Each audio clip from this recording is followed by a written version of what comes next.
जो वार्ड के गठन में जिस फॉर्मूले का प्रयोग किया गया है, जो तरीका अपनाया गया है, कहीं ना कहीं वो दोषपूर्ण है।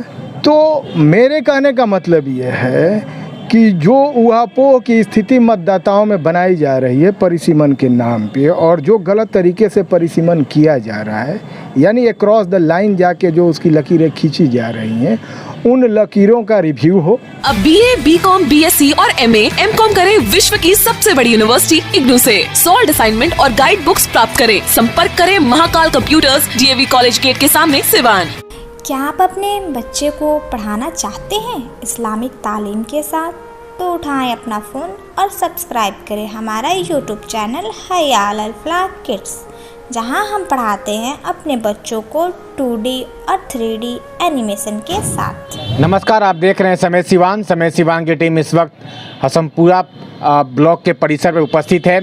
जैसा कि आप सबको पता है कि हसनपुरा नगर पंचायत का चुनावी बिगुल जो है फूंका जा चुका है, और इसी के संदर्भ में वार्डों का जो है गठन प्रारंभ हो चुका है। टोटल 19 वार्डों का जो है पूरे हसनपुरा नगर पंचायत में 19 वार्ड का गठन हुआ है। और उसी के संदर्भ में आपको मैं बता दूं कि जो हसनपुरा प्रखंड के जो वीडियो हैं उनके तरफ से ये ऐलान किया गया था कि 11 मई तक जितने भी परिसीमन हुआ है, वार्डों का गठन हुआ है, अगर किसी आम नागरिक को इस वार्ड पे कोई अगर आपत्ति है तो वो आपत्ति दर्ज करा सकते हैं 11 मई तक। जो आज आपके तरफ से जो एक आम नागरिक के तौर पे जो आपत्ति दर्ज कराई गई है, क्या है उस आपत्ति में? देखिए, जो हसनपुरा नगर पंचायत बना है और बनने के उपरांत जो यहाँ पे वार्डों का गठन हो रहा है, उसमें मेरे यहाँ 2 वार्ड बनाए गए हैं करमासी में। लेकिन उन 2 वार्डों के गठन में किस नक्शे का उपयोग किया गया है, कौन सा तरीका अख्तियार किया गया है। मेरे यहाँ पूर्व में लोकसभा के चुनाव में 2 बूथ 2 BLO और ऑलरेडी दोनों वोटर लिस्ट पे 2 नक्शा है, और बिल्कुल आधे आबादी को ऑलरेडी काटा गया है, और लगातार उस पर चुनाव हो रहे हैं लोकसभा और विधानसभा के। जो पंचायत चुनाव होता है तो उसमें 3 वार्डों का गठन होता है, एक 14 नंबर, एक 15 नंबर और एक 16 नंबर। अब स्थिति ये है कि न लोकसभा को सामने रखा गया है उसके विखंडन को या उसके परिसीमन को। जो आपने 3 वार्डों का जो आपने जिक्र किया, वे नगर पंचायत बनने से पहले का जो है। हाँ, पहले की बात मैं कर रहा हूँ। अच्छा। लेकिन लोकसभा और विधानसभा तो एज इट इज रहता है। नगर पंचायत बनने के बाद भी वो एज इट इज ही रहेगा, ऐसा मैं जानता हूँ।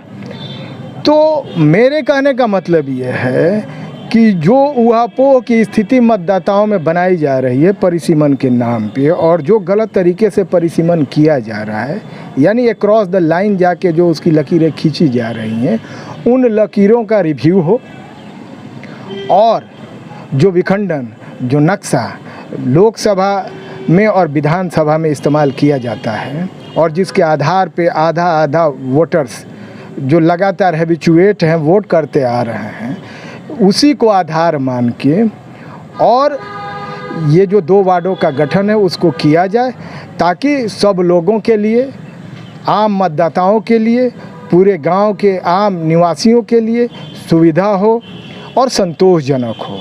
जब आप जो है अभी वीडियो के पास जो है आपने आपत्ति जो आपने दर्ज कराई है, जो आपने एप्लीकेशन वहाँ पे दिया है, क्या कुछ कहा गया वीडियो के द्वारा? उन्होंने कहा कि मैं इस चीज़ को देख रहा हूँ, मेरे द्वारा कहा गया है कि 11 मई तक आपत्ति ली जाएगी और उस पर कार्रवाई भी की जाएगी। तो मुझे उम्मीद है कि एनर्जेटिक वीडियो साहब हैं, उन्होंने मुझसे कमिटमेंट किया है, तो इसका संज्ञान लेंगे और इस पर कार्य करेंगे। और ये तो हो गई यहाँ की बात। और अगर प्रखंड स्तरीय मैं जो हूँ कांग्रेस का प्रखंड अध्यक्ष, उस नाते मैं आपसे बात करूं तो लगभग यहाँ के वार्डों में के गठन में अनगिनत त्रुटियां हुई हैं, लोग आवेदन भी दे रहे हैं। तो ऐसे में ऐसा लगता है कि जो वार्ड के गठन में जिस फॉर्मूले का प्रयोग किया गया है, जो तरीका अपनाया गया है, कहीं ना कहीं वो दोषपूर्ण है। उस तरीके को ठीक करना चाहिए। जो बात की है, किस तरह की त्रुटि जो है आपको देखने को मिलती है?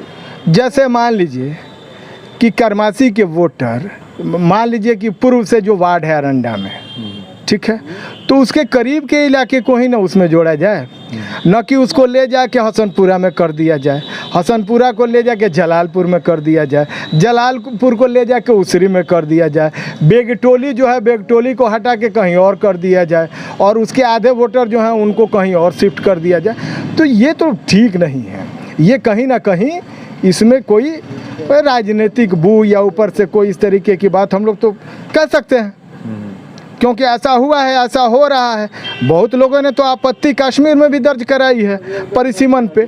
तो ये कोई नई बात नहीं है, आपत्तियां दर्ज होती हैं, उसको देखा जाता है, उस पर कार्रवाई भी होती है। और ऐसा मैं उम्मीद करता हूं कि इस आपत्ति दावे को देखा जाएगा और इस पे जो उचित होगा वो वीडियो साहब के द्वारा और सर्वे करने वाली जो टीम है उसके द्वारा निश्चित तौर पे इस पे काम करना चाहिए। अगर नहीं होता है तो फिर देखेंगे आगे क्या करना है।